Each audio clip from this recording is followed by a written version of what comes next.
हमें इज्जत से रहने का हक है स्पीकर साहब। ये रियासत की मांग हम क्यों कर रहे हैं? कहीं ना कहीं हमें लगा कि इन चीजों को जख्म पहुंचा और इन पे मरहम लगाने के लिए रियासत का दर्जा हासिल करना एक शुरुआत है। हमारी जमीन पे हमारा अपना हक होना चाहिए, हमारे रोजगार पे हमारा अपना हक होना चाहिए। हमें बाहर के इन्वेस्टर्स से कोई गिला नहीं है, शौक से आइए, करिए इन्वेस्ट। टैक्स का नतीजा है जो हमने एसेट्स बनाए हैं उनको हम बेचने के लिए तैयार नहीं है। अगर आपको ये लगता है कि हमारी बनाई हुई चीजें आप सस्ती कीमत पे खरीद के खुद अमीर हो जाएं और हमारे लोग जो हैं वो बेरोजगार बने, वो गरीब रहें, उस बात की इजाजत जो है हम कभी नहीं देंगे। हमें इज्जत से रहने का हक है स्पीकर साहब। ये रियासत की मांग हम क्यों कर रहे हैं? क्योंकि आखिरकार हमारी शनाख्त, पहचान,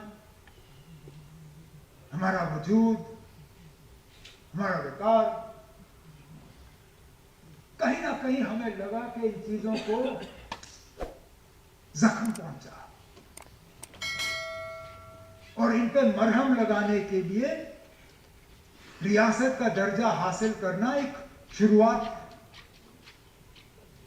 लेकिन इसके साथ साथ बाकी रियासतों की तरह हमारी जमीन पे हमारा अपना हक होना चाहिए, हमारे रोजगार पे हमारा अपना हक होना चाहिए, हमारी रिसोर्सेज पे हमारा अपना हक होना चाहिए। हमें बाहर के इन्वेस्टर्स से कोई गिला नहीं है, शौक से आइए, करिए इन्वेस्ट। लेकिन जो चीजें यहां के लोगों की मेहनत के नतीजा है, उनकी टैक्स का नतीजा है, जो हमने एसेट्स बनाए हैं, उनको हम बेचने के लिए तैयार नहीं है स्पीकर साहब। वो हम दूसरों के हवाले नहीं करेंगे। यहां कुछ लोगों को गलतफहमी है कि हम गुलमर्ग या पहलगाम बेचने वाले हैं। वो इस गलतफहमी से बाहर आए।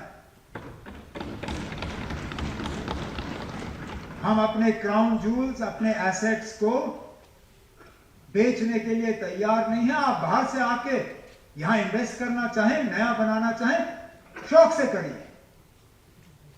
लेकिन अगर आपको यह लगता है कि हमारी बनाई हुई चीजें आप सस्ती कीमत पे खरीद के खुद अमीर हो जाएं और हमारे लोग जो हैं वो बेरोजगार बने, वो गरीब रहें, उस बात की इजाजत जो है हम कभी नहीं देंगे स्पीकर साहब। ये मैं आपको यकीन दिलाता हूं।